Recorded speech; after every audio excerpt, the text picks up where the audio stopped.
Lorraine is she's one of their top agents, the top MI6 agent. She's an indomitable spirit.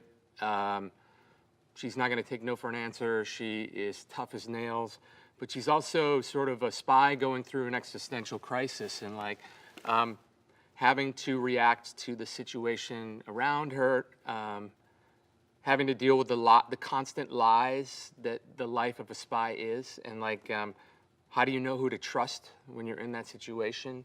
How do you have intimacy with someone when you're in that situation?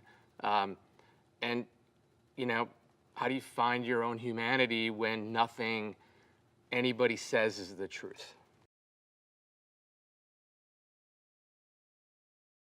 Well, it started out with a very specific soundtrack, and that goes back to when you, as a director, when you get a piece of material and it just speaks to you.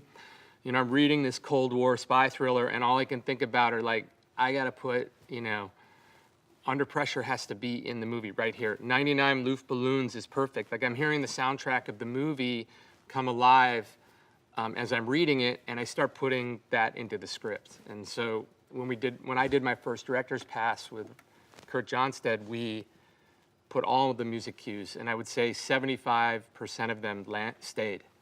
And we would play the soundtrack on set, and I played it in the scout van, and it became sort of the DNA of the movie. And then I think in terms of set pieces and action, what I always do is try to give your protagonist problems to solve, and find out where you want them to be at the end of the scene. That's what I do as a fight choreographer and as a stunt coordinator, and that's what I did as a director. I think, where do you want them to be at the end, and then how do you put as many obstacles in the way that you can afford.